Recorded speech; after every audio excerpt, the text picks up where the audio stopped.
Sam, which quarterback gives the Bears the best chance at winning right now? Fields or Dalton? Well, the answer is simple, and there can only be one answer in this scenario. The answer is both. And here's what I mean by that. If you're a first-round pick quarterback, you're 11 overall, you know you're going to play. You can't sit on the bench. You know you're going to play. But if the Bears want to be successful, play there for 4 years, still live in the city of Chicago. I love that city. Shout out to my Bears fans.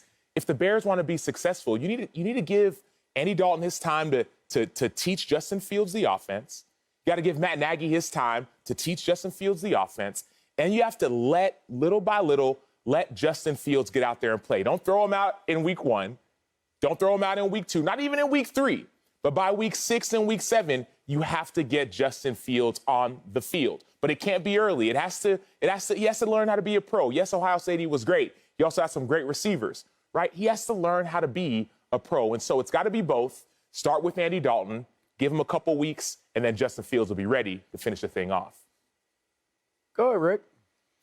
I like the approach here. The answer is, and I'm going to give you an answer, and it's not both. The answer is Justin Fields. But I agree in this regard.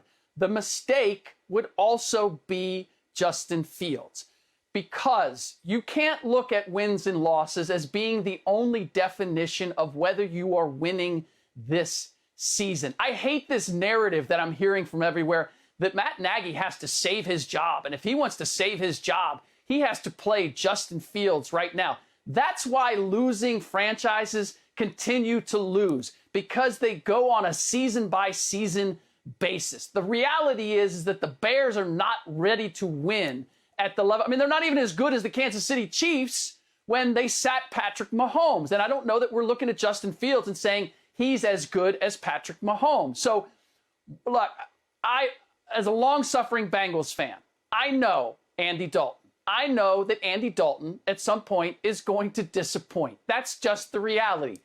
But I have no problem with Andy Dalton being the cannon fodder for this Chicago Bears team right now and allowing Justin Fields to come along a little more slowly in order for him to be a success down the road. So ultimately play Andy Dalton and save Justin Fields for when you have a team that is worthy of taking advantage of all that Justin Fields can do. I'm going to split Sam's both in half and get rid of Andy Dalton. I'm going to address your long-suffering fan of Cincy. If you're a long-suffering fan of Cincy, then you saw the football ghost of Andy Dalton leave his body at some point in time. Do you realize that the last season that he was there, he won 2 games? He went 2-11 his last year in Cincy before he was happy as hell that Dallas was like, thank you for throwing me this life preserver, this life donut. I'm going to take it, and I'm going to win 4 games out of 9 for you guys as the starter in Dallas. Like, whoa, 4-5, 2-11. You want to do that math? That rounds out to 6-16. Whoa, and you're thinking that he's going to go to Chicago and some way, somehow, he's going to resurrect what it is that he's got going on? I'll give you a different example here just for this first lap around. When we saw Mike Tyson, before he went overseas and fought Buster Douglas in that fight, we thought that Mike Tyson was indestructible, unbeatable. You could not deal with Iron Mike, the scariest man on the planet. And then we watched him get beat up and lose to Buster Douglas, knocked out, not just lost the fight, but knocked out. Was he ever the same?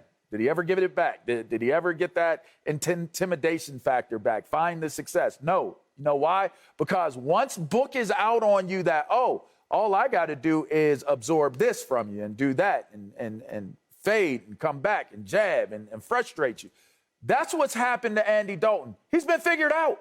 He's not going to have success the rest of the way. So for that reason and for that reason alone, you do not have the time to just play Andy Dalton and give Justin Fields time to learn the offense and figure it out. No. You brought Why in not? Justin Fields because you know that Justin Fields is a ready-made type quarterback. He is, in fact, the Patrick Mahomes or Lamar Jackson of this draft. He will be the one quarterback that we all look at after they play a season and be like, man, they got it right with Trevor Lawrence. But my gosh, did you see the way Justin Fields played this season? That's what Justin Fields represents. I would not be surprised if Justin Fields wins the job in training camp before they play one singular game of the season as the Chicago Bears, Sam. LaVar, and I hear what you're saying, but check this out. Okay, hear me. I'm a long-suffering Bears fan, and I'm also a long-suffering Bear in so many ways. I've been on teams we were 5-11, 6-10. I've been in that city where we've struggled time and time again out in the first round of the playoffs. That night when Justin Fields' name got called for the Bears, the entire city was hyped. The entire city was excited. The entire city had hope. Again, I had hope again. Is it past tense? We had hope. You still have it? No, we had it. We had it. Hope. We had hope. We still have it. We're going to have it. It's past, it's present, it's future. Okay. We have it all. Okay. But the danger, There's always you got to go danger. from fan to player to GM. As a fan, you throw him out there. Let's see what he does. Yeah, slow down. As a player, you have to get ready. You want to be prepared. You need to just watch a little bit and learn for a little bit. As a GM, you're thinking, okay, long term. I know we talked earlier about Matt Nagy and the narrative that him and Pace aren't fighting for their jobs. I live in Chicago. They're fighting for their jobs. They had to draft Justin Fields to keep their jobs. They knew what was on the line. And so, yes, now they have another year or two of runway because they have a rookie quarterback, but you can't start him right away because you're setting him up for failure. I don't know. I don't think anybody's saying that about Trevor Lawrence. I think everybody's excited about seeing Trevor Lawrence get into the office and do what he needs to do, Sam. The bar is low. In Jacksonville, the bar is low. In Chicago, unlike Jacksonville, the bar is a lot higher. The fans in Chicago, the city of Chicago, they're going after one thing. Duval and Tell him, Sam. Jacksonville. Tell him, Sam. They're going after another Lombardi. This ain't Jacksonville. This ain't Cincinnati. This is Chicago. Chicago wants another. They want that 85 team. I'm just telling you, man. I've been there. I live there. That's all I know. I hear the word on the Emmanuel street. ain't got nothing on you, Sam. Keep going. Well, here's the problem before we go to break is that 85 was a long time ago. So, Chicago fans, take your cheeks off your shoulders and put it at the bottom of your back where it belongs because, honestly, y'all ain't winning nothing no time soon either. But that's just me. Justin Fields will be playing, and if they do win, it will be at the hands of Justin Fields delivering those passes.